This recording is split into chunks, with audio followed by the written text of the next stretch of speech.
تو اس طرح سیاسی جماعتوں کے متعلق رائولری یعنی رقابت، سیاسی رقابت پیدا ہو جاتی ہے، جس کی وجہ سے وہ اپنا کام کی طرف توجہ نہیں دے سکتے، اور وہ جو دعوت اللہ کا کام ہے وہ ختم ہو جاتا ہے۔ پھر ان کا مفادات کا ٹکراؤ ہوتا ہے جب سیاست میں آپ آتے ہیں۔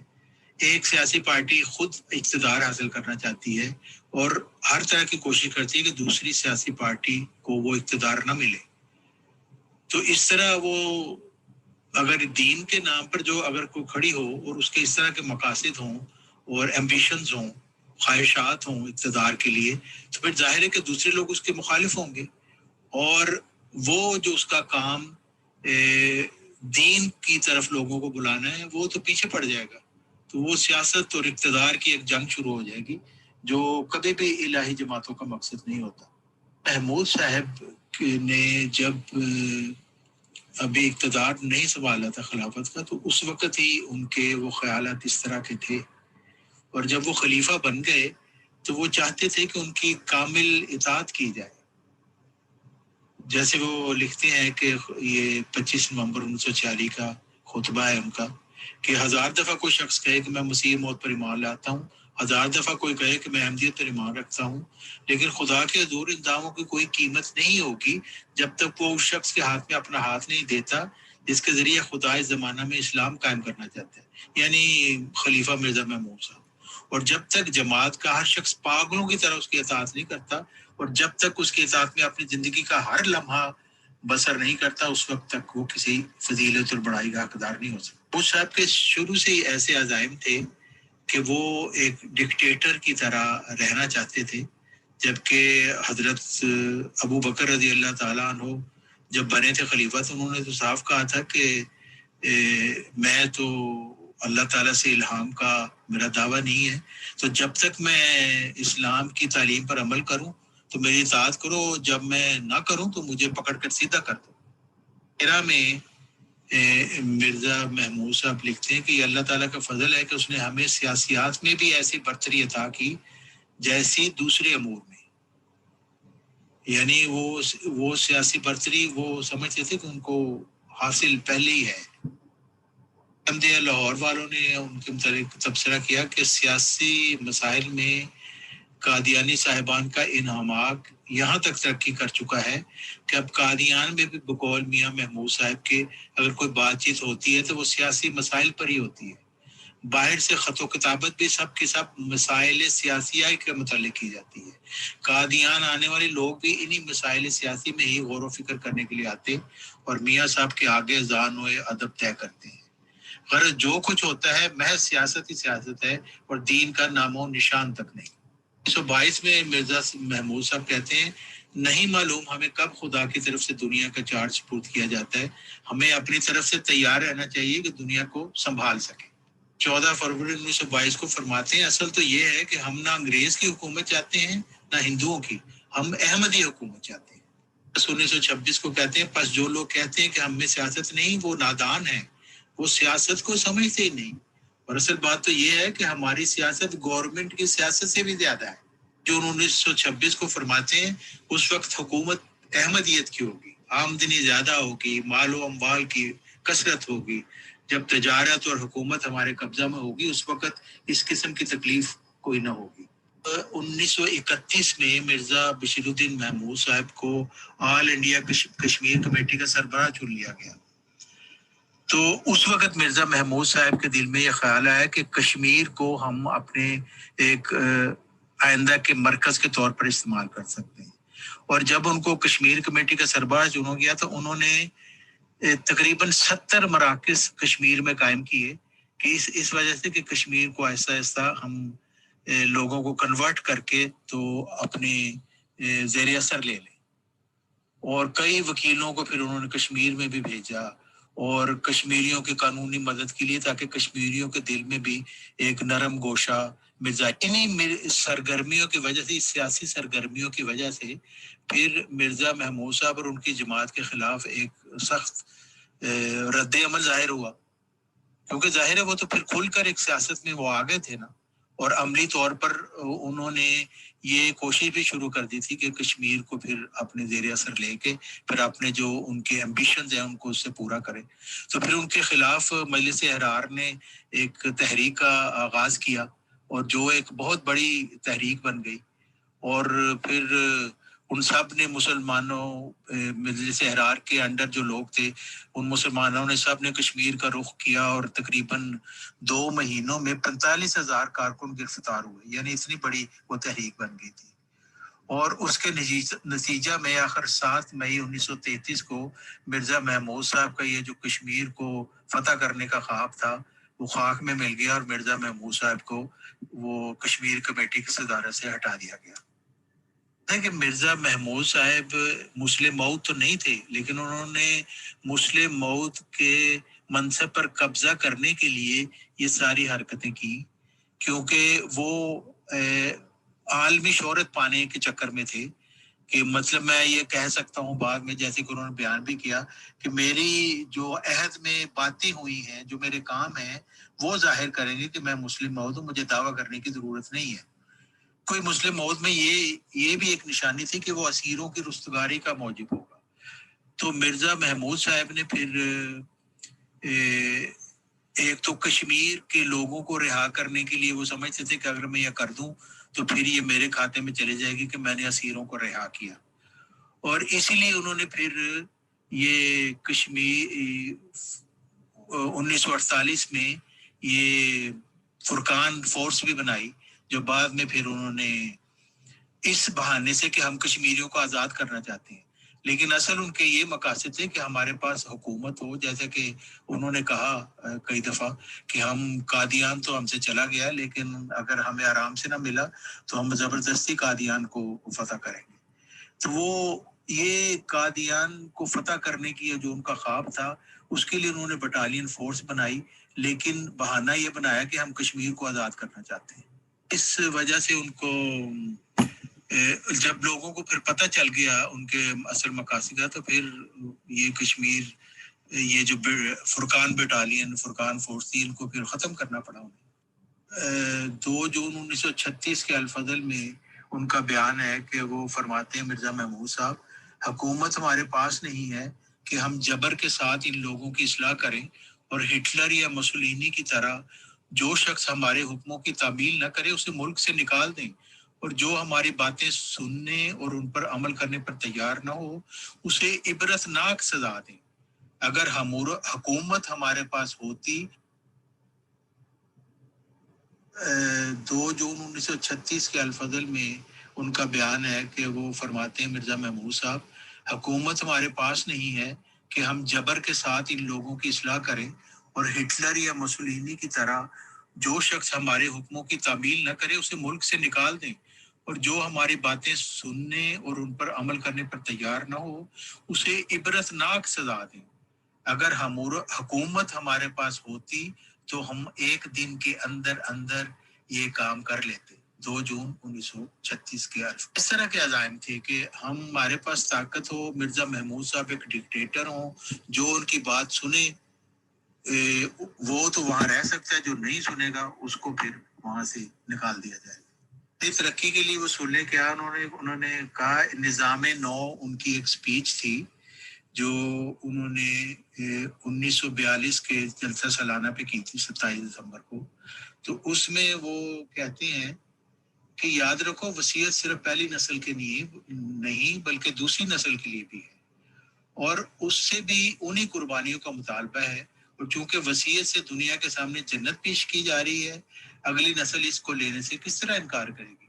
بس دوسری نسل پھر اپنی خوشی سے بقیہ جائیداد کا 1/10 سے 1/3 حصہ قومی ضرورتوں کے لیے دے گی اور پھر تیسری اور پھر چوتھی نسل بھی ایسے کرے گی اور اس طرح چند نسلوں میں ہی احمدیوں کی جائیدادیں نظام احمدیت کے قبضہ میں آ جائیں گی.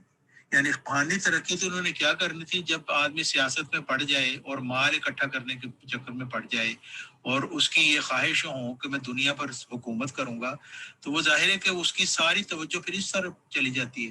تو پھر روحانی ترقی تو انہوں نے نہیں کی بس یہی کام کیا کہ اپنے خواہشات کو پائے تکمیل تک پہنچانے کے لیے وہ کوششیں کرتے رہے. 1947 میں جب ڈویژن ہوئی تو اس وقت ظاہر ہے کہ جماعت احمدیہ تو قادیان ان کا علاقہ تھا اور انہوں نے اپنی وہاں پہ زمینیں مکان ان کے تھے، تو وہاں کو وہ آرام سے رہ سکتے تھے. لیکن مرزا محمود صاحب نے اس وقت بھی ان کی یہی ایمبیشن تھی کہ یہ جو نیا پاکستان بن رہا ہے، نئی حکومت ہے، یہاں پہ ہمارے پاس اس طرح کا علم ہے کہ ہم یہاں پہ اپنا ایک پوزیشن بنا سکتے ہیں. تو اس وجہ سے انہوں نے فیصلہ کیا کہ وہ قادیان کو چھوڑ کر پاکستان ہجرت کر جائیں گے. جی محترم طارق چوہان صاحب السلام علیکم. یہ بات نہیں سمجھ میں آئی کہ یہ آپ نے فرمایا اوپر کہ انہوں نے کہا کہ قادیان کو ہم نے ہر صورت میں فتح کرنا ہے چاہے ہمیں فورس سے کرنا پڑے. تو یہ سمجھ نہیں آئی کہ قادیان کو کس طرح فتح کرنا تھا، اس کا مطلب کیا ہے؟ کیونکہ قادیان کو تو چھوڑ کے خود ہی ہجرت کر کے وہ پاکستان آئے تھے. اگر وہ چاہتے تو وہاں رہ سکتے تھے، تو پھر کس طرح سے فتح کرنا تھا؟ یہ بات پلیز ایکسپلین کر دیجیے. Thank you. پہ آنے کے بعد انہوں نے اپنی جماعت کے تمام لوگوں کو جو قادیان میں رہائش پذیر تھے ان کو تو کہہ دیا کہ آپ نے بالکل کلیم نہیں کرنا یہاں پہ اپنی جائیدادوں کا، لیکن خود انہوں نے زمینوں پر بھی قبضہ کیا، کاروبار پر بھی قبضہ کیا، اور بہت سے بزنس اور عمارتیں جو بڑی بڑی تھیں ان پر بھی انہوں نے قبضہ کر لیا. قادیان سے انہیں بہت لگاؤ تھا. ایک تو یہ کہ جیسے انہوں نے کہا میرے بچپن کی بستی تھی وہ، اور انہوں نے نظمیں بھی لکھی کہ میرے بچپن کی بستی چھن گئی کیوں کر. اور پھر یہ کہ وہ سمجھتے تھے کہ قادیان کو تو انہوں نے مکہ مدینہ کے مقابل پر اس کو کہا تھا، اس کا مطلب سٹیٹس بنا دیا تھا، اور یہ بھی کہا کہ ہمارا جو جلسہ سالانہ ہوتا ہے وہ حج کی طرح ہے کیونکہ ہمیں حج پہ جانے کی اجازت نہیں ہے. تو وہ قادیان کے ساتھ ان کو ایک خاص لگاؤ تھا. لیکن میں نے جیسے آپ کو بتایا کہ قادیان چھوڑنے کی ان کی یہ وجہ تھی کہ ان کی سیاسی ایمبیشنز تھے. وہ سمجھتے تھے کہ ہم ایک تو وہ یہ سمجھتے تھے کہ عنقریب یہ قادیان ہمیں مل جائے گا، یہ ان کا خیال تھا. اور ایک دوسری بات یہ تھی کہ وہ سمجھتے تھے کہ پاکستان میں ہم مزید پراسپر کر سکتے ہیں، وہاں پہ ہمارے پاس اس طرح کے حالات ہوں گے کیونکہ نیا ملک ہے، اور وہاں پہ ہم جو کی پوزیشنز ہیں وہاں پہ قبضہ کر سکتے ہیں. تو اس وجہ سے وہ پاکستان آ گئے قادیان چھوڑ کے، لیکن وہ قادیان واپس جانا چاہتے تھے.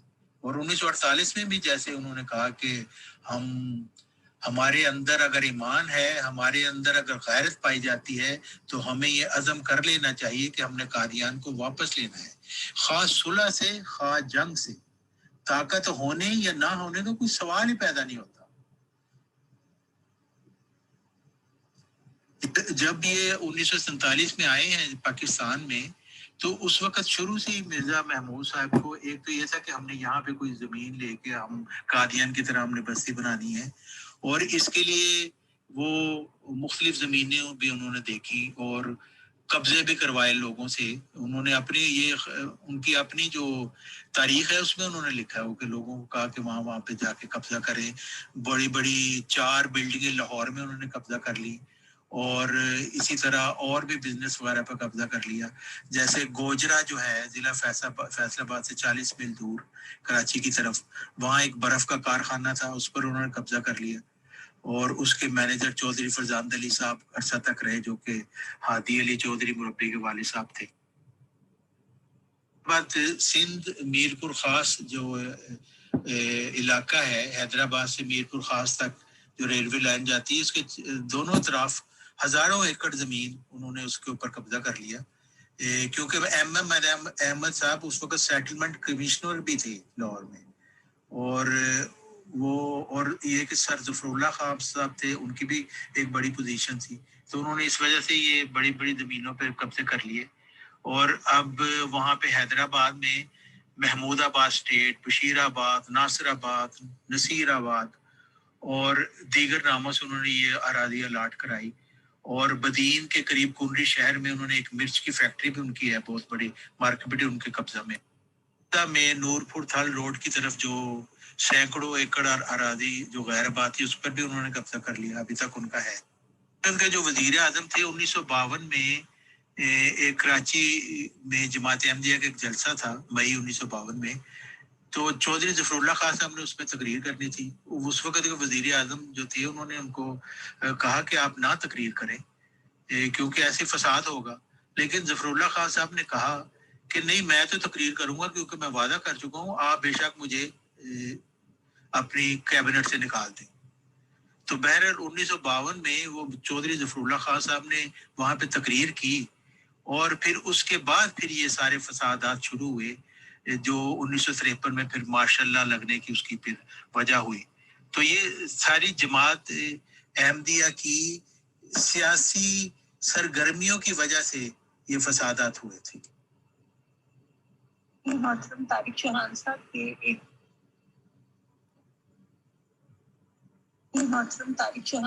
کے ایک ممبر نے سوال بھیجا ہے, کیا 1965 میں قادیانی جنرل جو چونڈا اور کشمیر میں تھے ان کا اصل ہدف قادیان تھا اور اس کے لیے ان کو پاک فوج کے بجائے مرزا محمود کے آرڈرز آتے تھے؟ یہ آپ کی بات درست ہے کہ 1965 کی جنگ میں بھی وہ جو قادیانی جنرل تھے انہوں نے وہ کشمیر کو فتح کرنے کا پروگرام کو عملی جامہ پہنا دیا شروع کر دیا تھا, چھمب جوڑیاں فتح بھی کر لیا تھا.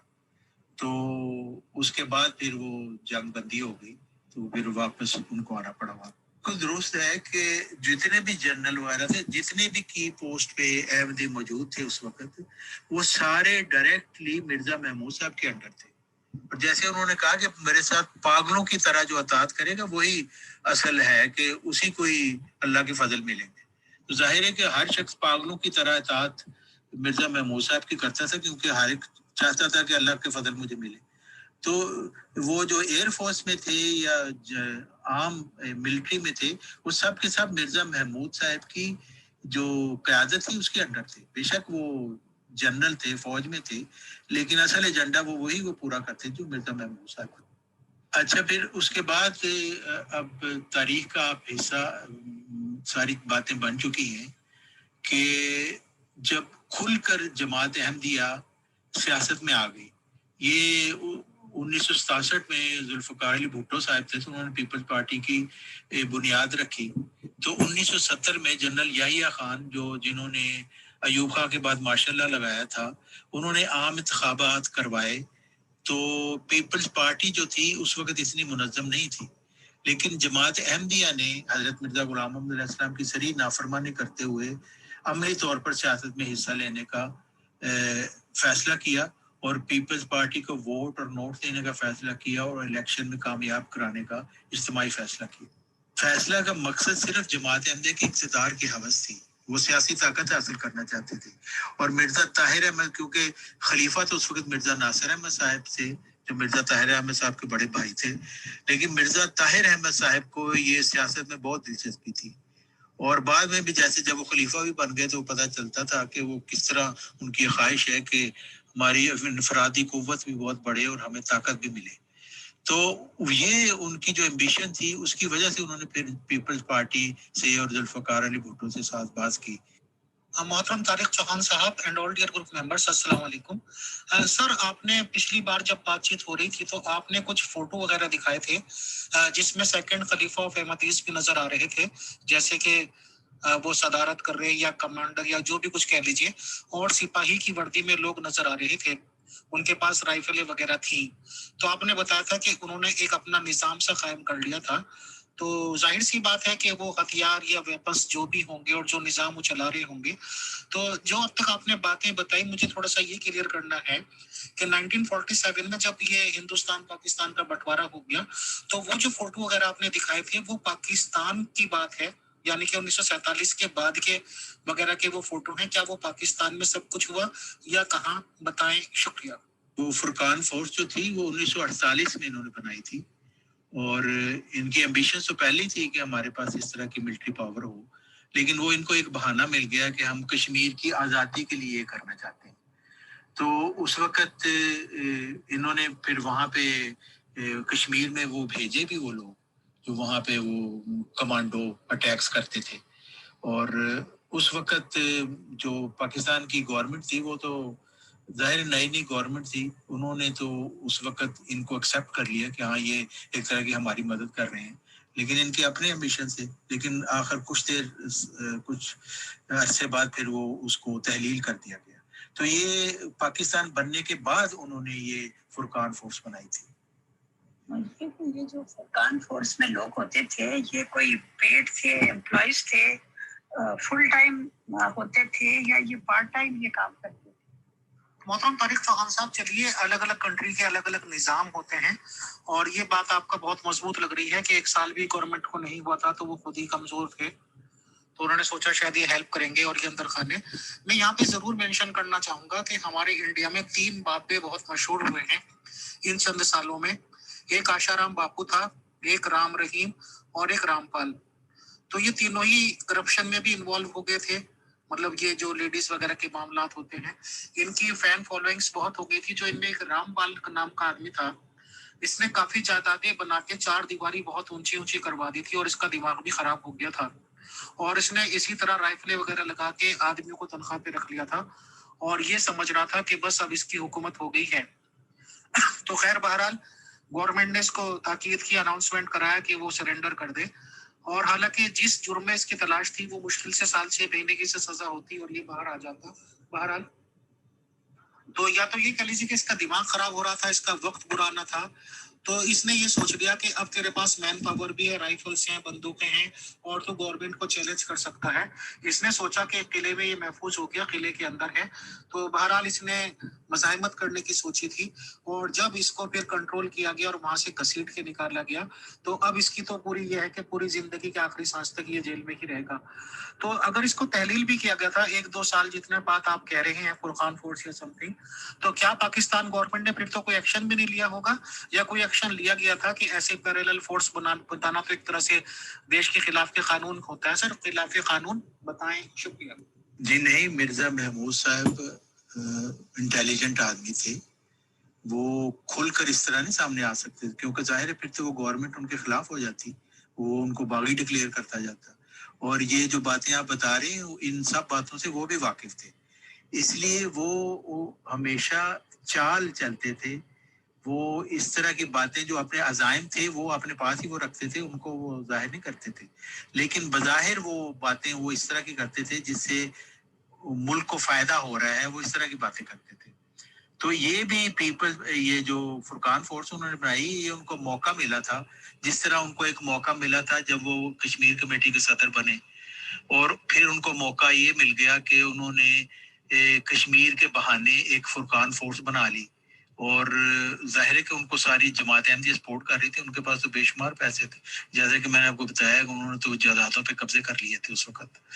تو یہ انہوں نے اس سے جب یہ جو آپریشن پاکستان کی طرف سے جا رہا تھا انڈین آکوپائڈ کشمیر میں جو ہو رہا تھا، جس میں وہ ایک طرح کی ہیلپ کر رہے تھے، تو وہ جب سیاسی طور پر انہوں نے اس کو بند کر دیا تو ظاہر فرقان فورس کو بھی بند کرنا پڑا.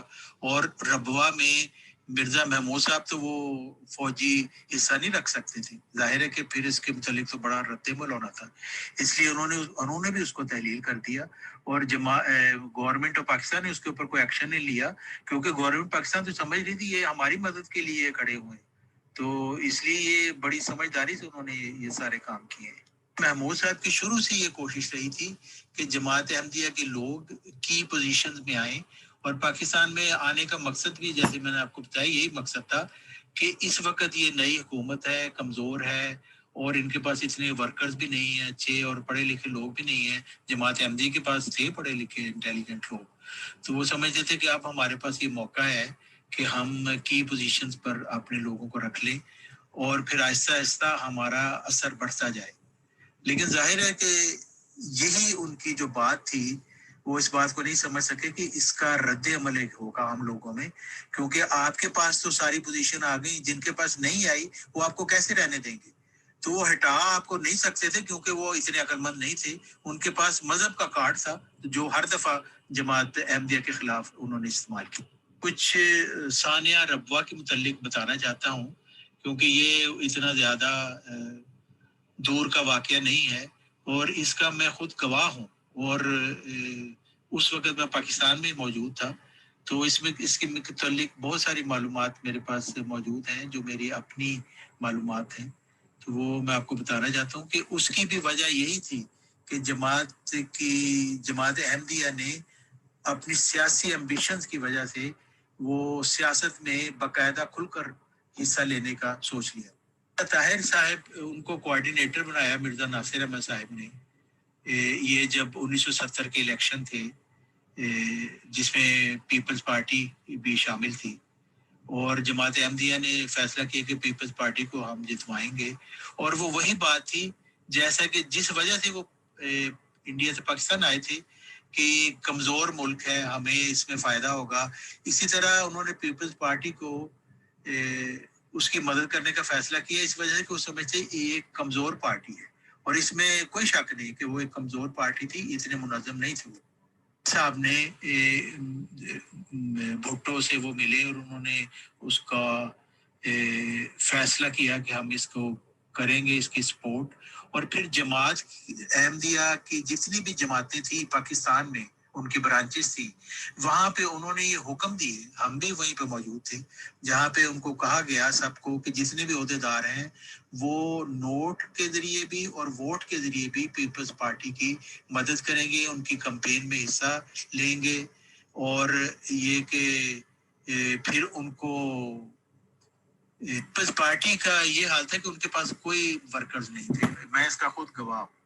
تو ہمیں جماعت احمدیہ کے سارے خدام جو تھے، ہماری یہ ڈیوٹی لگائی گئی مرکز کی طرف سے، یعنی مرکز ربوہ کی طرف سے، اور جس کے ظاہر ہے کہ وہ مرزا طاہر احمد صاحب سربراہ تھے، کہ ہم نے ووٹوں کی لسٹ بنانی ہے اور ہر گھر جا جا کے ہم نے کمپین کرنی ہے، اور ہم نے کی بھی۔ اور پھر ہمیں نا ایسی اس طرح کی رسید بکس بھی دی گئی تھی کہ جس پہ قائد اعظم کی تصویر تھی، بھٹو کی بھی تصویر تھی، اور اس طرح کی ایک طرح کی پرچیاں سی تھیں، وہ جیسے بانڈ سے ہوتے ہیں، تو وہ ان کے اوپر مختلف رقمیں لکھی تھی، 1 روپیہ، 5 روپیہ، 10 روپیہ، تو وہ ہم نے لوگوں کو میں تقسیم کرنی تھی اور ان سے بیچنی تھی ان کو۔ تو اس طرح ہم نے چندہ جمع کر کے پیپلز پارٹی کو دیا۔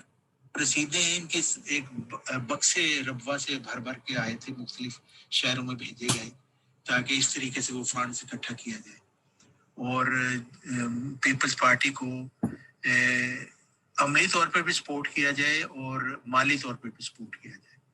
اور پھر ہم نے جلسے بھی کرائے، کیے، کمپین بھی کی، گھر جا کے کنوینسنگ بھی کی ہم نے۔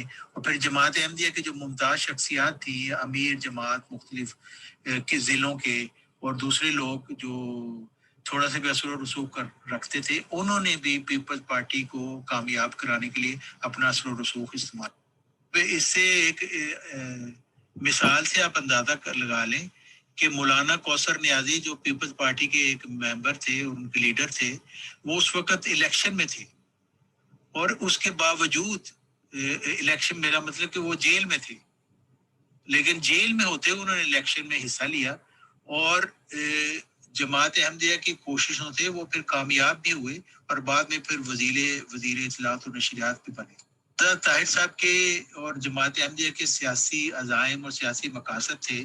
مرزا طاہر احمد صاحب ان کی یہ خواہش تھی کہ ان کو گورنر پنجاب یا وزیر اعلیٰ پنجاب بنا دیا جائے، کیونکہ جب بھٹو صاحب کو کامیابی مل گئی، اور ایک بڑی عظیم کامیابی ملی پنجاب میں، کیونکہ سندھ اور دوسرے جو صوبے تھے ان میں تو بھٹو صاحب کے پاس تھی سپورٹ، لیکن پنجاب میں ان کے پاس سپورٹ نہیں تھی، لیکن جماعت احمدیہ کی کوششوں سے ان کو بھاری اکثریت سے کامیابی ملی۔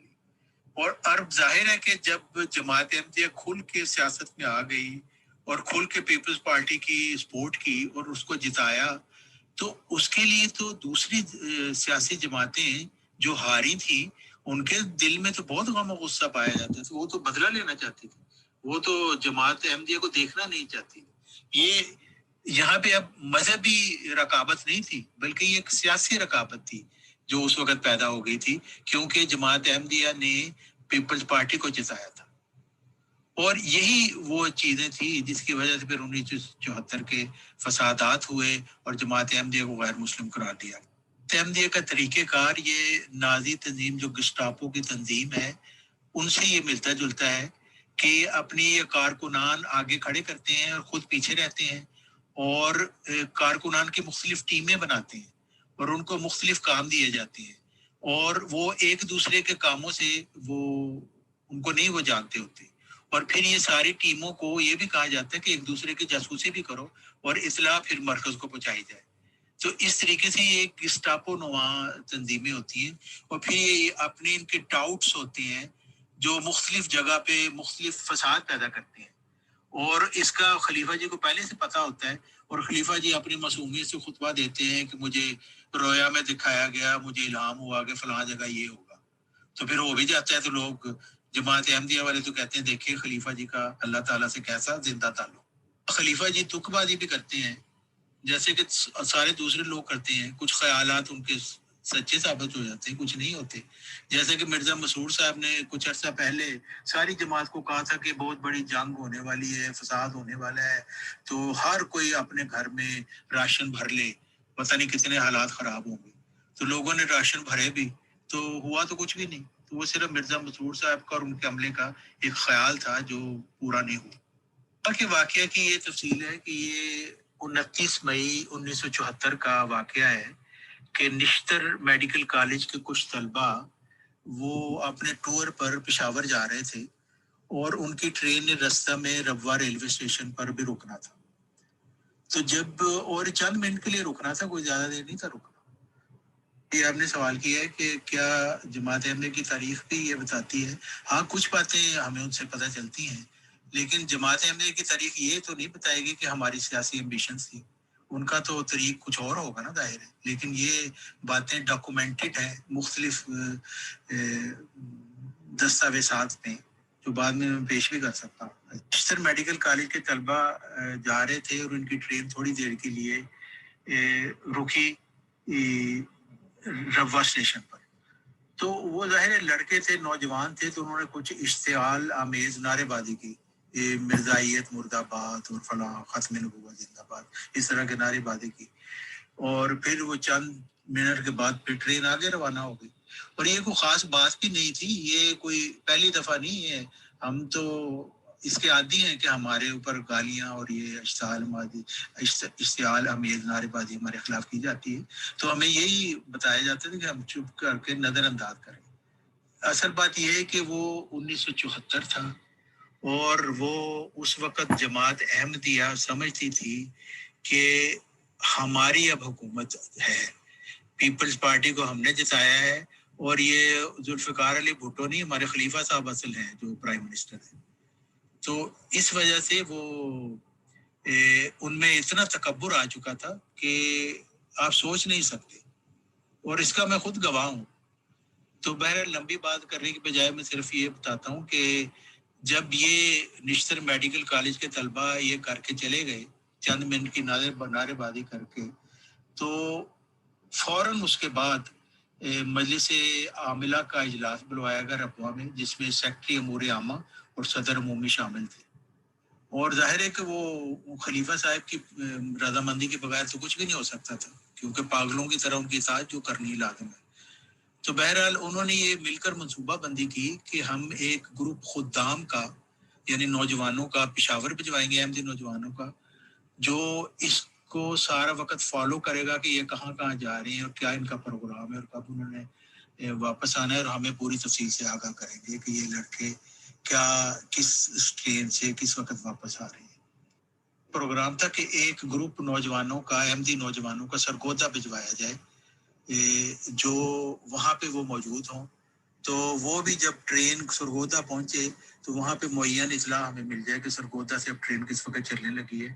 اور دوسری یہ کہ وہ یہ تمام لوگ جو پہلے پشاور پہنچے تھے اور جو سرگودا میں تھے, یہ ایک طرح کے اندر سے وہ ہر جو وہاں پہ لوگ ہیں نشتر میڈیکل کالج کے طلبہ, ان کی ایک ایک کی یہ نشاندہی کریں گے تاکہ وہ دوسرے لوگ جو ان میں شامل نہیں ہیں ان کو نقصان نہ پہنچایا جائے, صرف انہی کی پٹائی کا پروگرام بنایا جائے. علاوہ ربوہ اسٹیشن پر ڈنڈا بردار اور ہاکی بردار نوجوانوں کی ایک چھوٹی سی تعداد کو انہوں نے وہاں پہ تعینات کیا, اور اس کے علاوہ اسٹیشن کے ارد گرد جو 2 مکان تھے ان میں انہوں نے بہت ساری تعداد میں نوجوانوں کو چھپا کے وہاں پہ رکھا کہ جب یہ حملہ ان کے اوپر کیا جائے تو یہ بھی پھر سارے باہر آ جائیں اور مل کے ان سب کو پیٹیں اور ان کو نقصان پہنچائیں.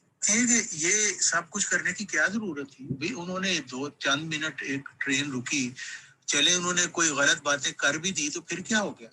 وہ کر کے چلی گئے، وہاں سے کیا نقصان پہنچا تھا جماعت احمدیہ. لیکن وہ وہی بات ہے کہ جب انسان کوئی جماعت تکبر کرتی ہے نا، پھر خدا تعالیٰ کی طرف سے پھر اس کا وقت آ جاتا ہے کہ اس کو اس تکبر کی سزا ملے. تو یہی سب سے بڑی انہوں نے کی بات کہ انہوں نے اپنے تکبر کی وجہ سے بدلہ لینے کا سوچا. ورنہ خدا کے مرسلین کو تو اور ان کے پیروکاروں تو گالیاں پڑتی رہتی ہیں اور انہیں برداشت کرنا ہوتا ہے، لٹھ لے کر مقابلہ کرنے کے لیے نہیں نکلنا ہوتا. کہ لٹھ لے کر مقابلہ اگر کریں کسی مرسل کے بندے تو اس سے معاشرہ میں فتنہ فساد پیدا ہوتا ہے. اور یہ مقصد نہیں ہوتا الہی جماعتوں کا فتنہ فساد پیدا کرنا. ان کا مقصد تو یہ ہوتا ہے کہ کوئی فتنہ فساد کرے تو اس کے اوپر صبر کرے، جیسے کہ قرآن مجید میں فرمایا گیا کہ الفتنہ تو اشد من القتل، یعنی فتنہ پیدا کرنا قتل سے بھی زیادہ بڑا جرم ہے. مگر تکبر جب انسان کے سر پہ چڑھ جاتا ہے تو پھر اس سے غلط فیصلے ہو جاتے ہیں. یہ ڈسٹر میڈیکل کالج کے طلبہ واپس آ رہے تھے تو پشاور میں بھی لوگ ان کے ساتھ چڑھ گئے اسی ٹرین میں، اور پھر ربوہ سے بھی لوگ چڑھ گئے. تو پھر جب یہ ربوہ ٹرین پہنچی ہے تو ان ساروں نے مل کے ان کو دھکے دے دے کر ان طلباء کو ٹرین سے باہر نکالا. اور وہاں پہ پھر جو اسٹیشن ماسٹر تھے ربوہ کے، وہ بھی احمدی تھے، مرزا عبدالسمیع صاحب، ان کو یہ ہدایات تھی کہ تقریباً ویسے تو 2-3 منٹ اس نے کھڑے ہونا تھا، لیکن ان کو ہدایت تھی کہ آپ آدھا گھنٹہ ٹرین کو وہاں پہ روکے رکھیں تاکہ ہم ان کی اچھی طرح خاطر تواضع کر کے پھر ان کو بھجوائیں.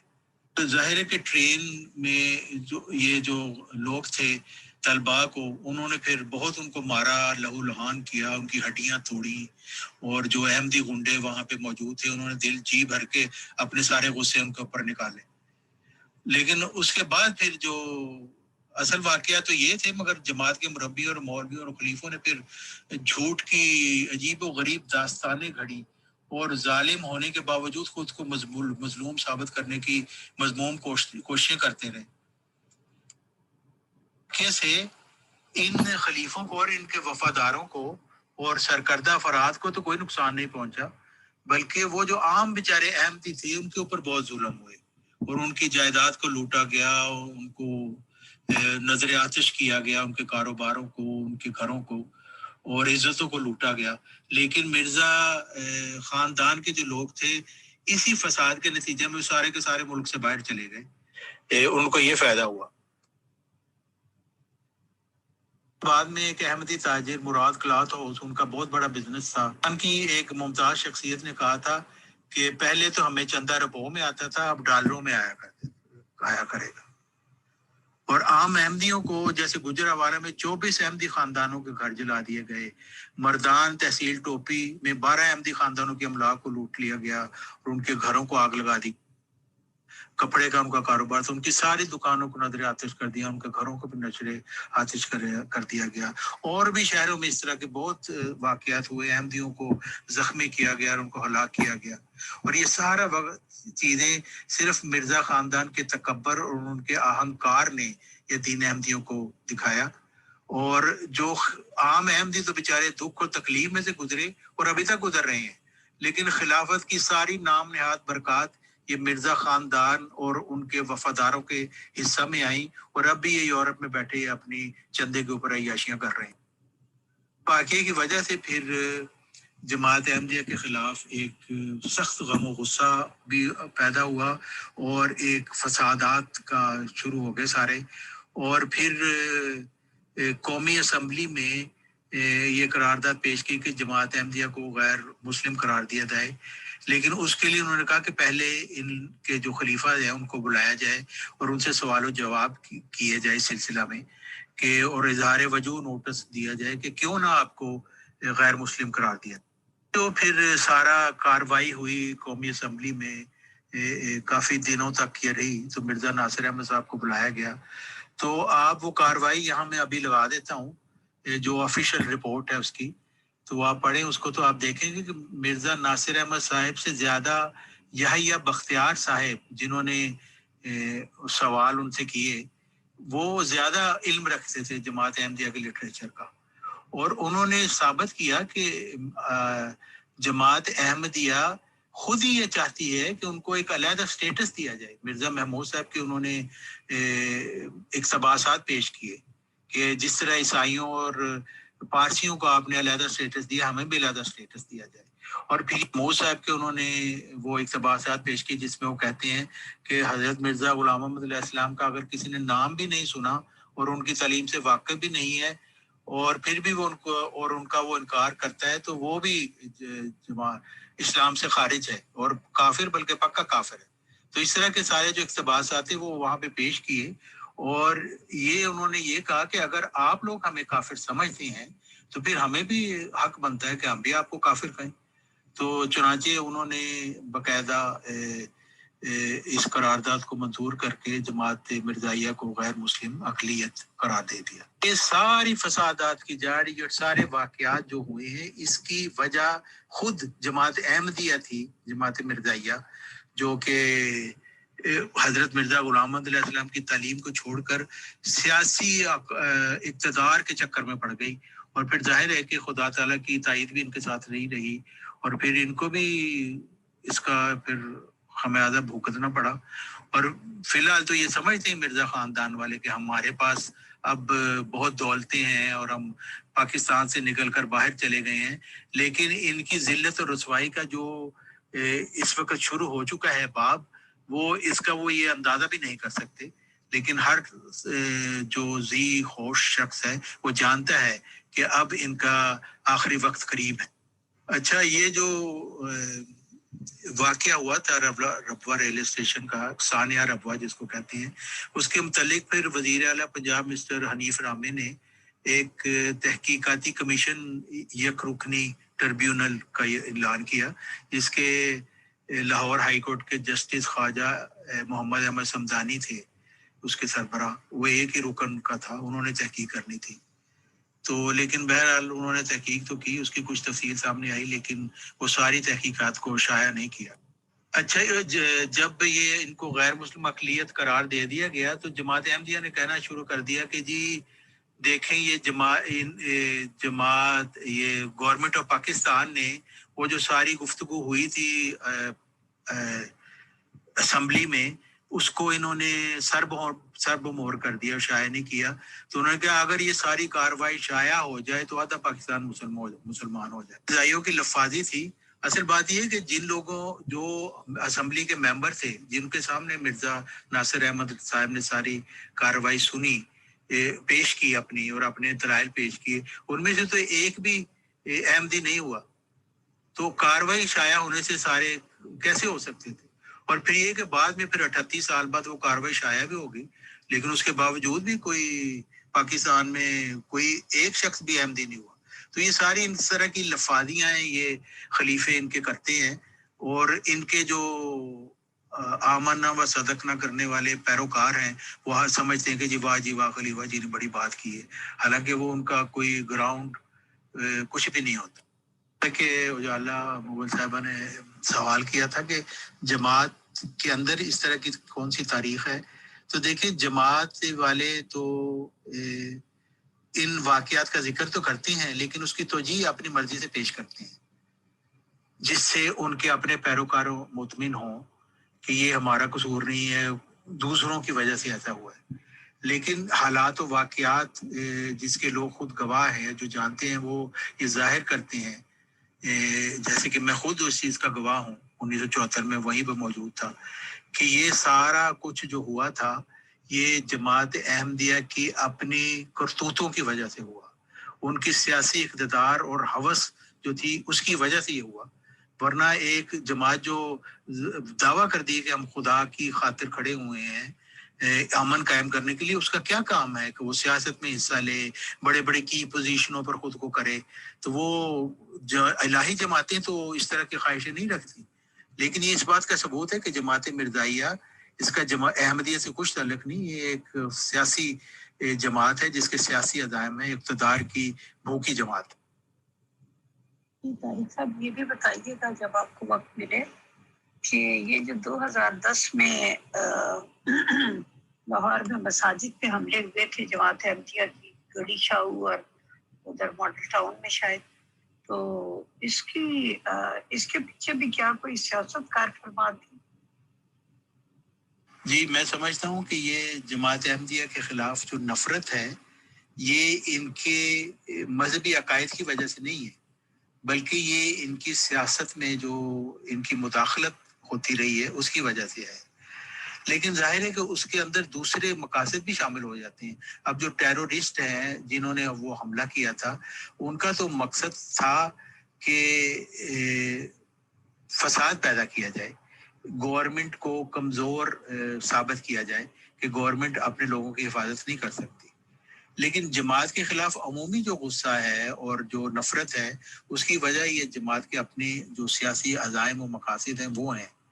لیکن ٹیرورسٹ اٹیک تو صرف جماعت پہ نہیں ہوئے، جماعت احمدیہ پہ، وہ تو عیسائیوں پہ بھی ہوئے، ہزارہ کے شیعہ حضرات پہ بھی ہوئے، اور ویسے بھی سیاسی طور پر بھی مختلف بڑی بڑی عمارتوں پر بھی ہوئے کہ ٹیرورسٹ کا یہی مقصد ہوتا ہے کہ وہ فساد پھیلائے اور گورنمنٹ کی ریٹ کو کمزور ثابت کرنے کی کوشش کرے۔ تو میرا خیال ہے کہ اس میں وہ بھی ایک عنصر شامل تھا، اور جو عمومی نفرت جو جماعت احمدیہ کے خلاف ہے وہ ان کی سیاسی عزائم کی وجہ سے ہوئی ہے۔ محترم طارق چوہان صاحب، کافی معلومات ہوئی، ٹرین انسیڈنٹ کے بارے میں آپ نے بتایا، فرقان فورس کے بارے میں بتایا، آپ نے یہ بتایا کہ پاکستان میں فسادات ہوئے احمدی جماعت کی وجہ سے، یا مطلب جس بھی کارن سے بنے، یعنی کہ احمدیز محمدیز کے بیچ میں جو بھی ٹشنس ہوئی، تو اتنی جانکاری تو مل رہی ہے کہ سیکنڈ خلیفہ آف احمدیز نے ہی سارا یہ نظام بنایا ہے، اور سیکنڈ خلیفہ آف احمدیز کے 6-7 بیوی ہوئی ہیں اور 26 یا 28 بچے بتائے جاتے ہیں۔ اور میری جانکاری میں اب تک یہی آ رہا ہے کہ جو کی پوسٹ ہیں یا اہم پوسٹ ہیں احمدی جماعت کی، وہ سبھی اسی خاندان کے پاس ہیں۔ جیسے فار ایگزامپل خلیفہ مسرور صاحب خود خلیفہ ہیں پوری دنیا کے۔ امریکہ کے جو ان کے جماعت کے خلیفہ، جماعت کے کیا کہتے ہوں گے، جو بھی کہتے ہوں گے امیر جماعت، وہ مسرور صاحب کے سگے بھائی ہیں۔ پاکستان لجناؤں کی ہیڈ پریزیڈنٹ آج بھی عملی دخلی طور پہ مرزا مسرور صاحب کی بہن ہیں۔ ہندوستان میں قادیان سینٹر میں جو ان کے چیف تھے، شاید ابھی کوئی اور ہوئے ہیں، وہ بھی اسی خاندان کے فرد تھے۔ تو خیر میرا سوال یہ ہے، چاہے تو فسادات ہوئے، چاہے ٹرین ہوئے، چاہے، کیونکہ ان میں سے کچھ خاندان کے لوگ تو ایسے بھی ہوں گے جو پوسٹ پہ نہ بھی ہوں، تو بہرحال الٹیمیٹ میرا سوال یہ ہے کہ چاہے فسادات ہوئے، چاہے جھگڑے رگڑے ہوئے، چاہے کیسے بھی انسیڈنٹ ہوئے، اس میں ایک عام عوامی احمدی لوگ ہی ہلاک ہوئے ہیں، انہیں پہ یہ آفتیں آئی ہیں کہ انہیں شہادت یا جو بھی کچھ کہیں گے مسلمانوں کی زبان میں نصیب ہوئی ہو، یا یہ کہ احمدی کیا کہتے ہیں مرزا صاحب یا سیکنڈ خلیفہ آف احمدیز کے خاندان میں مبارک میں سے بھی کسی نے آج تک جام شہادت نوش فرمایا ہوگا۔ بیکاز میں نے تو یہی دیکھا ہے کہ پاکستان میں جتنی بھی تنظیمیں بنی ہوئی ہیں جو الٹے سیدھے سبق پڑھاتی ہیں لوگوں کو کہ جنت کی کنجی لے لو، یہ کر لو، وہ کر لو، یا صبر کر لو، یہ کر لو جی، وہ کر لو جی، وہ خود اور ان کے بچے تو باہر ودیشوں میں پڑھتے ہیں، اور کٹتے مڑتے وہی لوگ ہیں جو بیچارے کم علم والے ہوتے ہیں یا یہ کہ ان کے فالوورز ہوتے ہیں۔ اس لیے میں نے سوال کیا سر کہ اس احمدی جماعت میں کیا اس طرح کا حال ہے، تو that is my final question. شکریہ جی، آپ نے بڑا اچھا سوال کیا ہے۔ کسی نے جام شہادت نوش نہیں فرمایا اس مرزا خاندان میں سے، کیونکہ یہ تو بند کمروں میں رہنے والے لوگ ہیں، اور یہ جب ان کو تھوڑا سا بھی خطرہ ہوتا ہے تو یہ فوراً ملک سے بھاگتے ہیں۔ جیسے مرزا طاہر صاحب خلیفہ تھے اس وقت، تو وہ ساری اپنی جماعت کو چھوڑ کے وہ لندن بھاگ گئے، اور اس وقت سے یہ مرزا مسرور صاحب بھی وہیں سے بھاگ کے لندن آئے ہوئے ہیں۔ تو مرزا خاندان والے جو کہتے ہیں نا، وہ یہ سمجھتے ہیں کہ ہم خاص لوگ ہیں، ہماری حفاظت بہت ضروری ہے۔ عام جو بیچارے مرزائی پیروکار ہیں وہ مر بھی جائیں تو ان سے کوئی فرق نہیں پڑتا، کیڑے مکوڑے، لیکن ان کی حفاظت بہت ضروری ہے۔ اس لیے سب سے پہلے اپنے تمام وسائل کو یہ بروئے کار لا کر اپنی حفاظت کرتے ہیں، اور ملک سے بھاگنے کی سب سے پہلے یہی کرتے ہیں۔ تو اعلیٰ مغل صاحبہ کا سوال ہے کہ کیا جماعت سے بیرون ملک بھی کوئی سیاسی عزائم رکھتی ہے؟ جی بالکل رکھتی ہے۔ یہ آپ دیکھیں کہ جماعت والے اگر یہ مرزا غلام محمد علیہ السلام کی تعلیم کا عمل کرنے والے ہوتے تو کیوں سیاسی ہاتھ میں آتے؟ اب لندن میں بھی وہ سیاست میں حصہ لے رہے ہیں جماعت والے، ان کے ممبران، اور ان کو پشت پناہی حاصل ہے خلیفہ صاحب کی. تو جہاں جہاں ان کو موقع ملتا ہے یہ کوشش کرتی ہیں اگر خود نہیں وہ سیاسی عہدہ کو لے سکتے تو سیاسی عہدے داروں سے یہ اپنے بڑے تعلقات رکھتے ہیں، ان کو رشوتیں دیتے ہیں، ان کی خدمتیں کرتے ہیں تاکہ اپنی مرضی پر ان سے کام لے سکیں. تو یہ سیاسی عزائم ان کے باہر بھی ہیں، اور اب تو ظاہر ہے کہ زیادہ تر لوگ یہ اب باہر ہی آ گئے ہیں، تو ظاہر ہے کہ یہ اپنے سیاسی عزائم باہر رکھیں گے. اور یہ ان کا شروع سے یہ ہے کہ کی پوزیشنز پہ جہاں پہ بھی ہمیں موقع ملے گا ہم اس میں حصہ لیں گے، سیاست میں بھی حصہ لیں گے، اور لوگوں کو جو کی پوزیشن پہ ان کو اپنے ساتھ ملائیں گے. جی پلیز یہ بھی بتائیے یہ جو 74 لوگوں کی جائیدادیں اور ان کی دکانیں گھر چلائے گئے تھے اور بہت سے مالی نقصانات جانی بھی پہنچے تھے، اور اس کے بعد 2010 میں جو وہ گڑی شاہو میں اور دوسری جگہ پہ جو عبادت گاہوں پہ حملے کیے گئے تھے ان کے نتیجے میں بہت سی جانیں گئیں. تو کیا ان کی کمپنسیشن کوئی حکومت پاکستان کی طرف سے کی گئی یا نہیں، اور یا جماعت احمدیہ نے خود اپنے فنڈز میں سے ان لوگوں کی کوئی کمپنسیشن کی؟ پلیز یہ بھی بتائیے کہ جس جماعت کی بنیاد خالص مذہبی اس پہ رکھی گئی ہو، یعنی جو خالص مذہبی بنیادوں پہ استوار کی گئی ہو، اس کو اس دنیاوی وجاہت اور جاہ کی طلب اور سیاسی غلبے اس سے کیا لینا دینا ہے؟ کیونکہ یہ تو ساری دنیا ہی کر رہی ہے، ہر جماعت، سیاسی جماعت ہو، مذہبی جماعت ہو، باقی سب یہی کچھ کر رہی ہیں. تو یہ اگر کہا جاتا ہے کہ امام مہدی جن کے آنے کا 14 سال سے انتظار تھا، وہ جب تشریف لائے انہوں نے ایک جماعت کی بنیاد رکھی، تو اس کو تو اس دنیاوی آلائشوں سے پاک ہونا چاہیے تھا. جی میرا نہیں خیال کہ جماعت نے ان کو کسی طرح کا کمپنسیشن دی ہوگی، مجھے اس کا معلوم نہیں ہے، اور ہو سکتا ہے گورنمنٹ کی طرف سے ان کو کمپنسیشن ہو، کیونکہ ٹیررسٹ ایکٹیویٹیز میں جو لوگوں کے نقصان ہوتے ہیں ان کو گورنمنٹ دیتی ہے کمپنسیشن، تو ہو سکتا ہے ان کو کمپنسیشن ملی ہو. تو بلکہ میرا یہ کہہ لیں کہ حسن ظنی یا بد ظنی یہ ہے کہ اگر گورنمنٹ سے کچھ ملو بھی ہوگی تو اس میں بھی جماعت والوں نے کہا تھا اس میں ہمارا بھی حصہ ہے، لیکن کیونکہ میرے اس کے متعلق میرے معلومات نہیں ہیں اس لیے میں کچھ نہیں کہہ سکتا.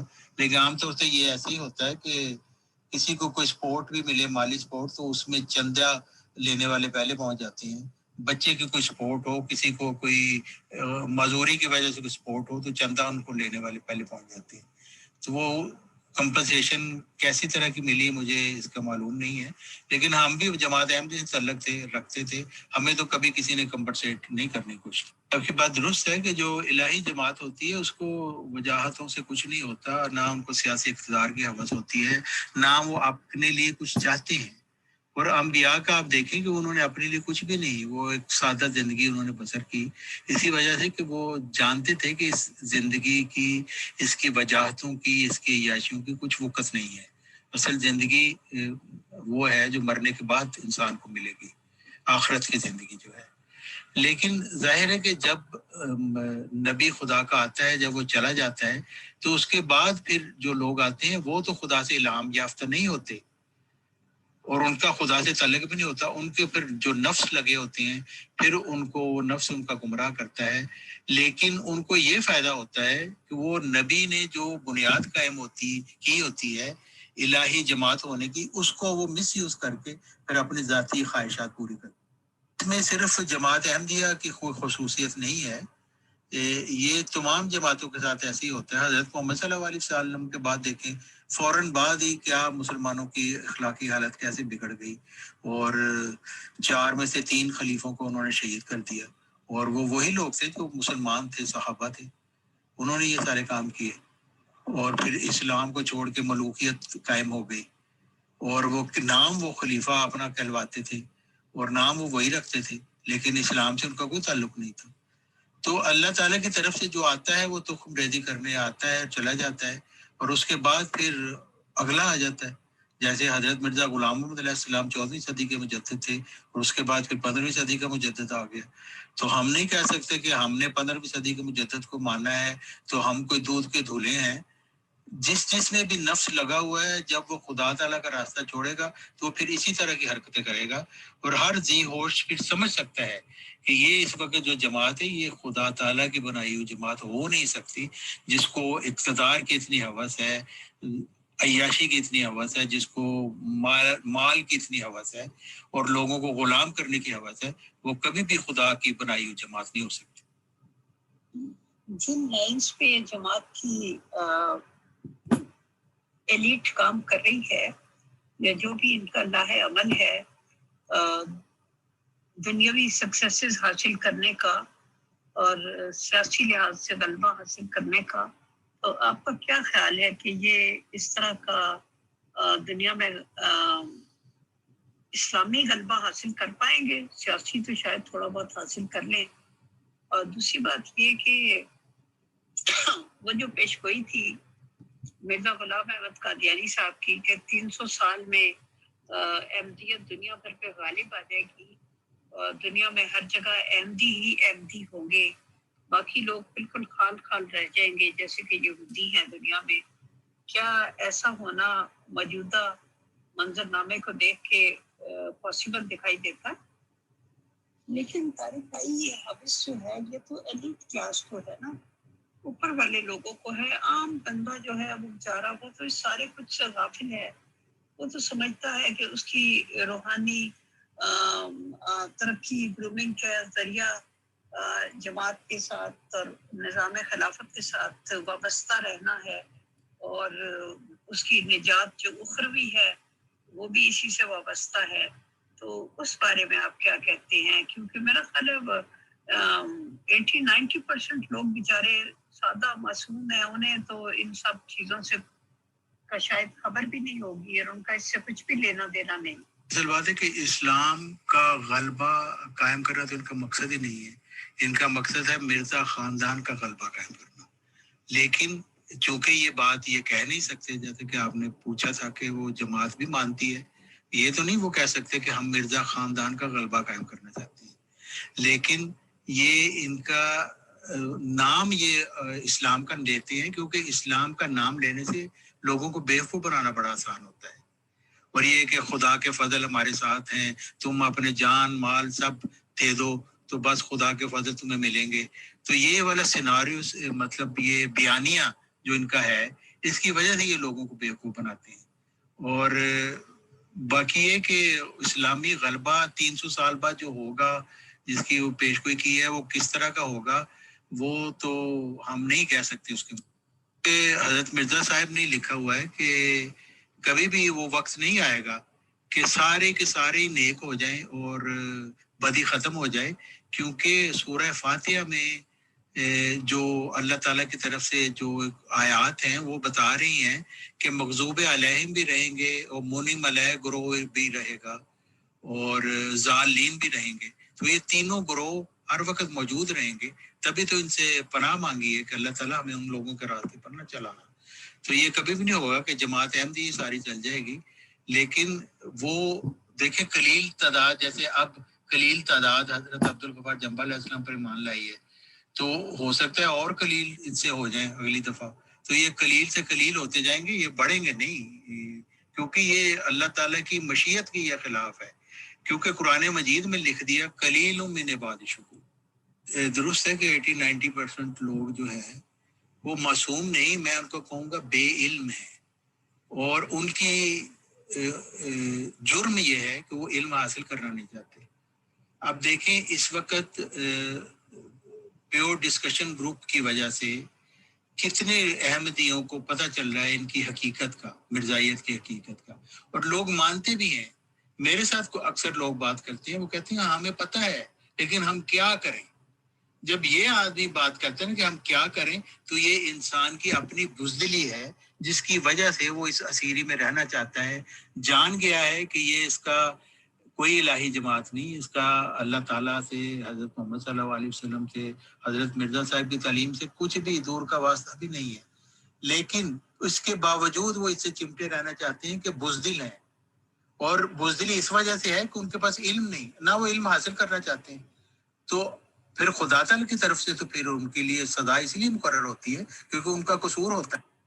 بات ہو کہ وہ واقعی وہ لوگ معصوم ہوں واقعی، اور اپنی معصومیت کی وجہ سے ان کے پیچھے لگے ہوئے ہیں، تو پھر تو خدا تعالیٰ کی طرف سے ان کو سزا وارد ہی نہ ہو. لیکن سزا وارد اسی لیے ہوتی ہے کہ وہ معصوم نہیں ہوتے، وہ سب جانتے ہوتے ہیں لیکن بزدل ہوتے ہیں، خدا تعالیٰ پر بھروسہ نہیں کرتے. وہ کہتے ہیں کہ اگر ہم نے ان کو چھوڑ دیا اس جماعت کو تو ہمارا کیا بنے گا، یعنی وہ اس جماعت کو خدا کا شریک بنا کر بیٹھے ہوتے ہیں. ہمارے رشتے کیسے ہوں گے، ہمارے بچوں کا کیا بنے گا، ہمارے جنازے کون پڑے گا، یہ سوال مجھ سے لوگ کرتے ہیں. تو میں کہتا ہوں کہ پھر تم واقعی یہ حق رکھتے ہو کہ تمہیں غلامی میں ڈال کر اور پیسا جائے، کیونکہ تمہیں اتنی جرت نہیں ہے کہ سچ کو پہچاننے کے باوجود تم خدا تعالیٰ کو جو رب قدیر ہے اس کے اوپر تمہارا کوئی بھروسہ ہی نہیں ہے. تم سمجھتے ہو کہ مرزا خاندان کے لوگ تم کو زیادہ نقصان پہنچا سکتے ہیں، اور خدا تعالیٰ جو سب طاقتوں کا مالک ہے وہ تمہیں نہیں بچا سکے گا. میں ان کو مثال دیتا ہوں، دیکھو میں، میری فیملی تو ان میں سے نکل گئے، ہمارا یہ کچھ نہیں بگاڑ سکے، بلکہ ہم سے ڈرتے گھبراتے ہوئے ہمارے ارد گرد چوہوں کی طرح یہ بھاگتے ہیں ہمیں دیکھ کے، تو ہمارا تو کچھ نہیں بگاڑ سکے. تو اگر تم اتنے بزدل ہو تو پھر تمہیں جوتیاں پڑنی چاہیے. شعر ہے نا کہ ہم اسیروں کا بھی ان خلیفوں پہ تکیہ ہے، ہم اسیروں کی ابھی اور پٹائی ہو. تو یہ پٹائی جن کی ہو رہی ہے وہ اس پٹائی کے حقدار اپنے آپ کو خود ہی ثابت کر رہے ہیں. تو وہ ان کی پٹائی ہوتی رہے گی جب تک یہ جرت نہیں کریں گے، اور جرت نہیں کریں گے تو اپنے خود بھی غلام رہیں گے، اپنی نسلوں کو بھی ان کے غلام کرتے رہیں گے، اور مرزا خاندان اسی بات پہ یہ عیاشی کرتا رہے گا. لیکن آخر اللہ تعالیٰ کی طرف سے جو پکڑ آئے گی پھر یہ نہیں بچ سکیں گے. طارق، ایک سوال یہ بھی ہے کہ سوشل میڈیا کا یہ دور ہے، اور اس میں سوشل میڈیا کے ذریعے جو اویئرنیس آ رہی ہے، اور یوٹیوب پہ بھی کئی چینل جو ہیں وہ مسلسل رات دن اسی موضوع پہ کام کر رہے ہیں. لیکن ہمیں یہ دیکھ کر حیرت ہوتی ہے کہ اب کوئی اجرائے نبوت، وفات مسیح وغیرہ تو بات ہی نہیں کرتا. جتنی بھی بات ہوتی ہے وہ جماعت احمدیہ کے اکابرین کے بارے میں، اور ایون مورالٹی جو ہے وہ زیادہ زیر بحث آتی ہے، جس میں اخلاقی مورالٹی اور مالی جو ہے وہ کرپشن، غبن اور اس قسم کی جو چیزیں ہیں وہ بہت زیادہ اسکینڈل منظر عام پہ آ رہے ہیں، اور جماعت احمدیہ کی طرف سے اس کا کوئی خاطر خواہ جواب نہیں دیا جاتا. کیونکہ اگر دلائل کے میدان میں بات ہوتی تو پھر تو ٹھیک تھی، لیکن اب تو دیکھتے ہیں کہ کوئی چینل اس کے اوپر بات ہی نہیں کرتا. وفات مسیح وغیرہ کوئی گزری بسری لگتا ہے کہانیاں ہو گئی ہیں، اجرائے نبوت وغیرہ بھی کوئی گزری بسری کہانی ہو گئی ہے. اب تو جو باتیں ہوتی ہیں ساری اخلاقیات کے اوپر ہوتی ہیں، اور وہاں میرا مطلب ہے کہ بہت ہی ایمبیرسنگ سچویشن پیدا ہو جاتی ہے. اجرائے نبوت و وفات مسیح پہ بھی کچھ پروگرام آتے ہیں، وہ میں دیکھتا رہتا ہوں، لیکن زیادہ تر پروگرام اب اسی طرف آ رہے ہیں کہ یہ لوگوں کا کردار کیا ہے، جو اپنے آپ کو کہتے ہیں کہ ہم مسیح کے خلیفہ ہیں، اور یہ بھی کہتے ہیں مائت استخلاف کے مطابق ہیں، اور ان کے کردار اور ان کی اقتدار کی ہوس کے متعلق بہت سارے پروگرام آ رہے ہیں، اور بہت سارے ایسے بھی لوگ ہیں جو انہی میں سے نکل کر آ رہے ہیں اور ان کے پول کھول رہے ہیں. تو حضرت مسیح موعود علیہ السلام نے لکھا ہوا ہے، حضرت مرزا غلام محمد علیہ السلام نے، کہ جب اللہ تعالیٰ کی تائید کسی سے اٹھ جاتی ہے نا تو پھر خدا تعالیٰ کی طرف سے اس کی پردہ دری کا حکم ہو جاتا ہے. اور میں سمجھتا ہوں کہ یہی ہو رہا ہے ان کے ساتھ. ان کو بہت مہلت دی گئی، موقع دیا گیا، لیکن ان لوگوں نے اپنی روش کو نہیں بدلا، تو اب خدا تعالیٰ کی طرف سے ان کی پردہ دری کی جا رہی ہے، اور اسی وجہ سے ہر طرف سے ان کو پر ہر طرح کے وار ہو رہے ہیں. اور اب جو مرزائی ان کے پیروکار ہیں ان کے لیے ان حملوں کو سہنا بہت مشکل ہو چکا ہے. ان کے جو اجرائے نبوت کا یہ بات وہاں پہ بھی ڈسکس ہوئی. یا بختیار صاحب نے مرزا ناصر احمد صاحب کو سوال کیا تھا کہ آپ تو کہتے ہیں کہ مرزا غلام احمد علیہ السلام وہ ایک ہی نبی نے آنا تھا تو وہ آ گیا تو اب اجرائے نبوت بند ہے. تو یہ ایسا مذہب کا خیز ہے. پھر انہوں نے بتایا کہ وہ مرزا صاحب تو یہ کہہ رہے ہیں 10,000 مسیح بھی آ سکتے ہیں اور انبیاء بھی آ سکتے ہیں. تو اس کے جواب میں مرزا ناصر احمد صاحب کہہ رہے ہیں کہ جی امکان ہے کہ آ سکتا ہے لیکن آئے گا نہیں. تو یہ ان کا اب بیانیہ بن چکا ہے کہ آ تو سکتا ہے لیکن آئے گا نہیں. تو پھر یحییٰ بختیار صاحب نے کہا کہ پھر آپ حضرت محمد صلی اللہ علیہ وسلم تو آخری نبی نہیں نہ مانتے, پھر تو آپ مرزا غلام احمد علیہ السلام کو آخری نبی مانتے ہیں. تو اس کا ان کے پاس کوئی خاص خواہ جواب نہیں تھا. یہ ان کے جو بیانیے ہیں نا وہ بھی اب سامنے آ رہے ہیں. اب مرزا محمود صاحب تو خود کہتے ہیں کہ میری گردن کے دونوں طرف تلوار رکھ دو تو پھر بھی میں یہ کہوں گا کہ نبی آتے رہیں گے آتے رہیں گے آتے رہیں گے. لیکن مرزا محمود صاحب کے اپنے جو اولاد ہے وہ ان کی ان باتوں کو بھول گئی ہے. ان کے ابا جان جو مرزا غلام محمد علیہ السلام تھے ان کی باتوں کو بھول گئی ہے. اور یہ صرف اس وجہ سے ہے کہ اگر یہ باتیں نہ بھولیں اور اس کا یہ بیانیہ جاری نہ کریں تو ان کی مرزائی خلافت چل نہیں سکتی. اور بات جو مرزا خاندان نے نیا بیانیہ بنا لیا.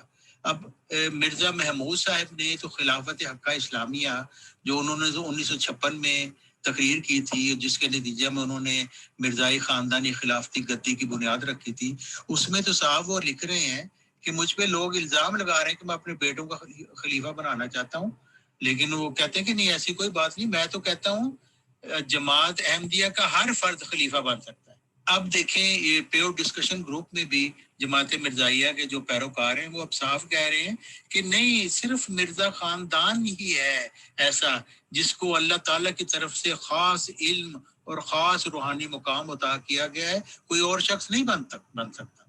تو یہ دیکھیں آہستہ آہستہ یہ کیسے یہ تبدیلی آ رہی ہے اور ظاہر ہو رہا ہے کہ اس کا جماعت احمدیہ سے کوئی تعلق نہیں. مرزا خاندان کی اپنی خاندانی گدی ہے اور اس گدی کو سپورٹ کرنے والے وہ لوگ ہیں جو مرزا خاندان سے خود بھی فوائد اٹھا رہے ہیں اور اس کو سپورٹ کر رہے ہیں.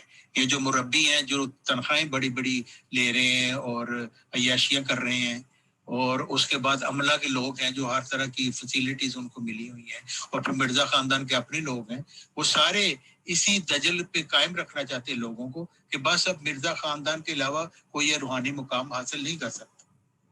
محترم طارق خان صاحب بہت شکریہ کہ آپ نے بہت زیادہ معلومات فراہم کی اور آپ نے کچھ نہ کچھ دلائل بھی اس کے لیے دیے ہیں. تو اب تک کی جو بھی ڈسکشنز ہو پا رہے ہیں پیور ڈسکشن گروپ میں, جہاں تک موٹے طور پہ میں سمجھ پا رہا ہوں وہ یہ ہے کہ مرزا غلام احمد قادیانی صاحب نے اپنی بکس میں کوئی بھی چندے کی پرسنٹیج مقرر نہیں کی. انہوں نے یہی کہا تھا کہ جو بھی اپنی رضامندی سے اپنی انکم کے حساب سے ڈیلیبریٹلی دینا چاہیں وہ. پلس یہ بات کلیئر ہوئی کہ مرزا غلام احمد قادیانی صاحب کے خاندان کا کوئی فرد جو بھی آپ نے نام بتایا علی گڑھ مسلم یونیورسٹی میں اسٹوڈنٹس کی پولیٹکس میں انوالو ہوا تھا تو مرزا غلام احمد قادیانی صاحب نے اس کو ہی برطرف کر دیا تھا. تو ظاہر سی بات ہے کہ بہت سخت ایکشن لیا تھا.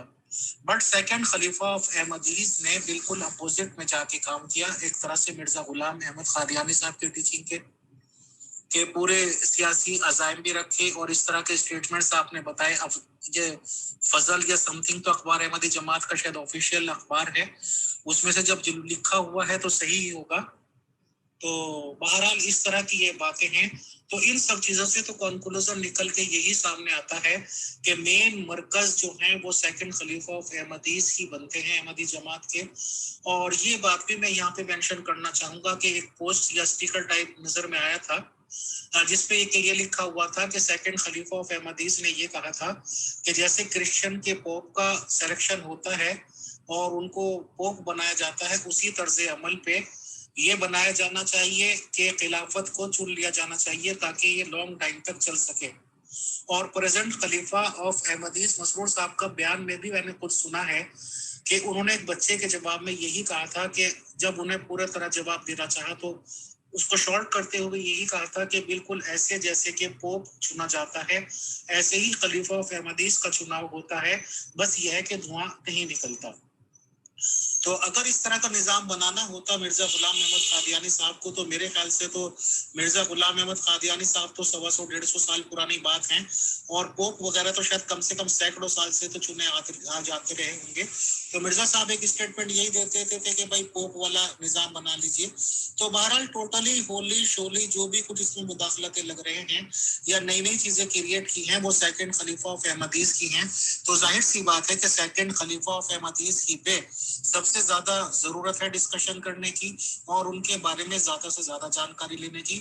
تو انشاءاللہ اس کے لیے ہم احمدی جماعت نظام کے ممبرز سے اپیل کریں گے کہ ان کے ساتھ پروگرام رکھیں گے اور یہ جانیں گے کہ سیکنڈ خلیفہ آف احمدیز کی شخصیات کے ریگارڈنگ اور اپوننٹس نے بھی جو کچھ ان کے بارے میں کہہ رکھا ہے یا کتابیں لکھی ہوئی ہیں. ہم جانتے ہیں کہ مخالف لوگ کافی ادھر ادھر کی باتیں کر دیتے ہیں، بٹ ڈسکشنز ہی بیسٹ اس پہ آپشن رہے گا اور ہم یہ ڈسکشنز انشاءاللہ کریں گے. بہت شکریہ، بہت جزاک اللہ. جی فیصل بھائی، آپ کوئی ریکارڈنگ کر رہے تھے لیکن شاید آپ نے ارادہ بدل دیا. بہرحال میں ایک سوال اور پوچھنا چاہتی ہوں طارق چوہان صاحب سے کہ آپ نے اوپر فرمایا ہے کہ جماعت احمدیہ کی اکثریت جو ہے وہ حقائق کو جانتی ہے، لیکن انہیں یہ ہے کہ پھر ہم نکل کے کہاں جائیں، کیا کریں، اور ہمارے بچوں کی شادیاں کہاں ہوں گی، ہمارے جنازے کون پڑھائے گا، وغیرہ وغیرہ. خوف ہے، جو ڈر ہے، انسیکیورٹی ہے، جس کی وجہ سے وہ چھوڑ نہیں پاتے. لیکن میں یہ سمجھتی ہوں کہ بہت سے لوگ ایسے بھی ہیں جو یہ سمجھتے ہیں کہ یہ خلافت جو ہے اعلی منہاج نبوت ہے، اور ان کا جماعت احمدیہ کے ساتھ وابستہ رہنے کا کی ایک بڑی وجہ یہ بھی ہے کہ تقدس کا ایک ایلیمنٹ جو ہے وہ بھی شامل ہے. اور ان کا خیال ہے کہ اگر انہوں نے ایسا کوئی قدم اٹھایا یا کوئی سوال کیا یا کسی قسم کا اعتراض اٹھایا تو کہیں وہ خلافت کی برکات سے محروم نہ ہو جائیں. اس بارے میں آپ کیا فرماتے ہیں؟ تقدس کا ایلیمنٹ تو بہرحال شروع سے ہے ہی ہے، کیونکہ جب اس وقت جو موجودہ نسل ہے ان کے بڑوں نے جب یہ کیا تو وہ ظاہر تقدس اس کے پیچھے تھا. اسی تقدس کو مس یوز کیا گیا جماعت یہ مرزا خاندان نے کیا، اور مرزا خاندان نے اپنی ایک روحانی مقام خود ہی بنوا لیا. جیسے مرزا محمود صاحب وہ لکھتے ہیں کہ خلیفہ تو اب کبھی نہیں بگڑ سکتا، اگر کوئی بگڑے گا تو وہ لوگ ہی بگڑیں گے. تو یہ کہاں سے انہوں نے یہ ساری باتیں نکالی؟ تو وہ ظاہر ہے کہ وہ انٹیلیجنٹ تھے، وہ جانتے تھے کہ کس طریقے سے لوگوں کو اسیر بنانا ہے. تو یہ باتیں انہوں نے لوگوں کے اندر کی کہ پاگلوں کی طرح اطاعت کرو، اور اللہ کے فضل کے وارث ہی تم تب بن سکتے ہو. تو یہ ساری باتیں اگر کوئی یقین کرتا ہے، ہم بھی یقین کرتے تھے. مثلا میں تو اگر میں اپنا تجزیہ کروں تو میں ان باتوں پہ اس لیے یقین کرتا تھا کہ میری اپنی کو معلومات نہیں تھی، نہ میں نے کبھی حاصل کرنے کی کوشش کی، نہ دل میں خواہش پیدا ہوئی، کیونکہ پہلے ہی آپ نے آمنا و صدقنا کہہ دیا کہ جو کچھ خلیفہ جی کہہ رہے ہیں وہ بس ٹھیک ہے. تو اس کو آپ نے اس کے اوپر تو کوشچن اٹھانا ہی نہیں ہے نا. تو نہیں اٹھانا تو ظاہر دماغ بھی نہیں کھلیں گے، وہ دماغ اسی طرح بند رہتے ہیں. تو اصل بات یہ ہے کہ وہ لوگ جو بظاہر تقدس کی وجہ سے ایسا کر رہے ہیں وہ بھی گناہ گار ہیں، کیونکہ وہ سوچتے نہیں ہیں. کیونکہ خدا تعالیٰ تو قرآن مجید میں صاف بار بار فرما رہا ہے کہ اولو الالباب کے لیے اللہ تعالیٰ بھیجتا ہے ہدایت، وہ جو غور و فکر کرنے والے ہوتے ہیں، بھیڑوں کی طرح پیچھے لگنے والے نہیں ہوتے. اور پھر یہ بھی فرمایا کہ مومن ایک بصیرت پر قائم ہوتا ہے، اور یہ کہ دلیل زندہ وہی ہے جو دلیل سے زندہ ہے، جو دلیل سے زندہ نہیں وہ مردہ ہے. قرآن مجید کو صاف تعلیم ہے، لیکن اس کے باوجود کچھ لوگ اپنی ذہنی تقدس جو انہوں نے خود ہی بنا لیا ہے اس کا اسیر ہو کے وہ ان لوگوں کے غلام ہیں، اور ان کی غلامی میں ان کی خدمتیں کر رہے ہیں، اپنی جان مال وقت عزت کو قربان کر رہے ہیں. تو وہ پھر اس کے وہ خود ہی ذمہ دار ہیں، خدا تعالیٰ اس کا ذمہ دار نہیں ہے. اللہ تعالیٰ نے تو ایک نیا بھیج دیا، ایک انسان جو ایک نئی تعلیم لے کے آ گیا ہے اور ان کے بد عقائد کی نشاندہی کر رہا. خدا تعالیٰ نے تو فرمایا کہ اللہ تعالیٰ نے اپنے ذمہ رکھا ہے ہدایت دینا انسانوں، اور اللہ تعالیٰ ہدایت دینے کے لیے انسانوں کو چن کر بھیجتا رہتا ہے، بھیجتا رہے گا. لیکن انسان پھر بھی اس کا انکار کرتے ہیں اور یہی اسی دلیل کے ساتھ کہ ہم اپنے آباء و اجداد کی جو عقائد ہیں ان کو کیسے چھوڑ دیں، یہی مرزائی کر رہے ہیں. تو خدا تعالیٰ اس کا یہ جواب دیتا ہے کہ اگر تمہارے ماں باپ اندھے کنویں میں گر رہے تھے تو تم بھی گرو گے. تو اگر تم نے خود ہی فیصلہ کرنا ہے کہ ہم نے گرنا تو پھر گرو. تو پھر جماعت احمدیہ کے پاس بھی اس وقت چوائس ہے کہ وہ خدا تعالیٰ نے جس کو بھیجا ہے، جو ان کے بعد عقائد کی نشاندہی کر رہا ہے، جس کے پاس دلائل ہیں، اس کی بات سنیں اور اللہ تعالیٰ کے اوپر ایمان رکھتے ہوئے اس غلط عقائد کو چھوڑ دیں. اور اگر وہ سمجھتے ہیں کہ یہ اس کے ساتھ کوئی تقدس ہے تو بتائیں آیت استخلاف میں تو حضرت محمد صلی اللہ علیہ وسلم کے خلیفوں کا وعدہ دیا گیا ہے. یہ مرزا خاندان کے خلیفے تو کہتے ہیں ہم مسیح کے خلیفے ہیں، تو یہ سراسر جھوٹ بول رہے ہیں کہ ہم آیت استخلاف کے مطابق ہیں. اور اگر کوئی شخص اتنی سی ریزننگ بھی نہیں سمجھتا تو پھر اس کو جوتیاں پڑھنی چاہیے. تو فیصل صاحب آپ نے بہت اچھا ایک خلاصتاً بیان کر دیا ساری باتوں کو جو اب تک ہماری ڈسکشن ہوئی ہے، اور بالکل ایسا ہی ہے کہ یہ مرزا محمود صاحب کا یہ سارا کچھ پھیلایا ہوا ہے، یہ کہ اقتدار کی ہوس اور مرزا خاندان کی خلافت کی گدی کی ہوس، یہ سارا ان کا ہی ہے. اور یہ مرزا خاندان کی پھیلائی ہوئی ان باتوں کو اور مرزا خاندان کے جو تقدس ہے اس سے یہ مرزائی دور جا ہی نہیں سکتی. اس لیے اب یہ کہہ رہے ہیں کہ مرزا خاندان کوئی بس اللہ نے چن لیا ہے، یہی نیکی کے اور روحانیت کے اعلیٰ مقام پر ہے، اور باقی کسی مرزائی کو یہ توفیق نہیں ہوگی کہ وہ خلافت کے اوپر اس کا منصب اس کو ملے. حالانکہ مرزا محمود صاحب نے کہہ دیا تھا کہ نہیں ہر کوئی بن سکتا ہے. تو یہ اب نئے نئے جو مرزا خاندان کے لوگ آ رہے ہیں وہ نئے نئے طریقے ڈھونڈ رہے ہیں کہ کس طریقے سے وہ اس خلافتی گدی کو دیر تک چلا سکیں اور کس طریقے سے عام احمدیوں کو بیوقوف بنا سکیں. اور وہ لوگ بن بھی رہے ہیں تو ظاہر ان کی گدی چل بھی رہی ہے. سوشل میڈیا کے اس اوپن دور میں کیا تقدس کی ڈھال الزامات کے تیروں سے بچا سکے گی؟ جی نہیں بچا سکے گی. اب یہ تیر ان کے اندرونے تک پہنچ رہے ہیں اور ان کے تقدس کا جو پردہ ہے وہ فاش ہو چکا ہے. اور جو ان کو مانتے ہیں، جو ان کے پیروکار ہیں، ان کے پاس بھی اب کوئی جواب نہیں ہے اس کے. وہ جانتے ہیں کہ اب ہمارے پول کھل چکے ہیں. تو یہ اب زیادہ دیر یہ نہیں چلے گا، لیکن وہی بات ہے کہ چند لوگ جو اس سے فائدہ اٹھا رہے ہیں وہ اس کے ساتھ جڑے رہیں گے، لیکن آہستہ آہستہ لوگ اس کو چھوڑ دیں گے، کیونکہ اب یہ اپنی تقدس کی جو چادر ہے اس کو پھٹنے سے اور تار ہونے سے نہیں بچا سکتے. جی فیصل بھائی آج کے لیے کافی ہو گیا.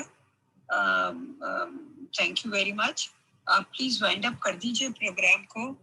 اور طارق چوہان صاحب کا بھی تہہ دل سے ہم شکریہ ادا کرتے ہیں کہ بہت سی نایاب و نادر معلومات تاریخ کے حوالے سے انہوں نے فراہم کی. اور میرا خیال ہے کہ گروپ کے بہت سے ممبران کے لیے وہ باتیں بالکل نئی ہوں گی. انہوں نے چونکہ ان کا پہلے مطالعہ نہیں کیا ہوگا تو مطلب بیٹھے بٹھائے یہ ساری معلومات ان کو میسر آ گئی آسانی سے. تو طارق صاحب آپ کا بہت بہت شکریہ.